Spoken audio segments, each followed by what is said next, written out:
કે વડાપ્રધાન નરેન્દ્ર મોદી જ્યારે મુખ્યમંત્રી હતા ત્યારથી લઈને અત્યાર સુધી એક કમિટમેન્ટનું મહત્વ, એક વિચારોનું મહત્વ દર્શાવવામાં આવ્યું છે। જે પ્રમાણે રિબિન કાપતા દ્રશ્ય આપ જોઈ શકો છો। વડાપ્રધાન નરેન્દ્ર મોદી હરિકૃષ્ણ મેન્યુફેક્ચરિંગ યુનિટનું લોકાર્પણ કરી રહ્યા છે। તેમની સાથે સબજી ધોળકિયા પણ છે। એ દ્રશ્ય આપ સૌ આપના ટીવી સ્ક્રીન્સ પર જોઈ રહ્યા છો। વડાપ્રધાન નરેન્દ્ર મોદી ત્યાં આગળ ભીડની વચ્ચે ઘેરાયેલા છે અને એક પ્રકારનું કહેવાય કે ઉત્સાહનો માહોલ, ત્યાં ઉમંગનો માહોલ જોવા મળી રહ્યો છે। જે પ્રમાણે લોકાર્પણ મેન્યુફેક્ચરિંગ યુનિટનું કરવામાં આવી રહ્યું છે તે પ્રમાણે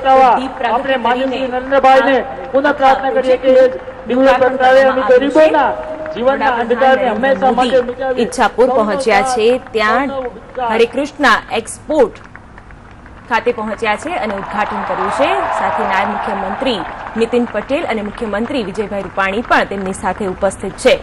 તો સૌજી ધોળકિયાને કરેલા વચન પ્રમાણે આ ઉદ્ઘાટન પ્રસંગે વડાપ્રધાન પહોંચ્યા છે।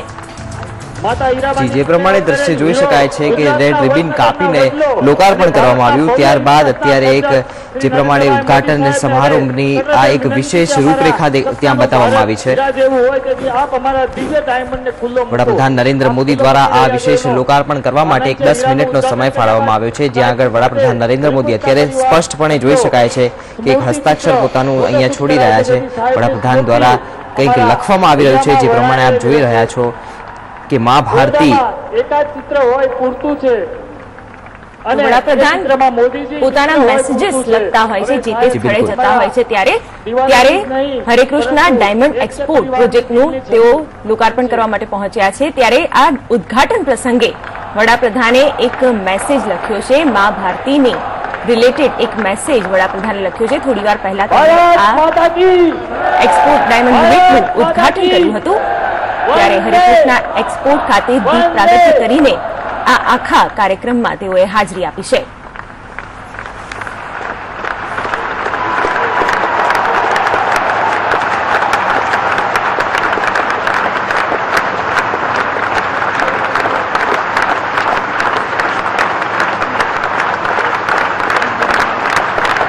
આપણે આંગણે પધારેલ તમામ મંત્રીઓનું પણ હાર્દિક સ્વાગત છે।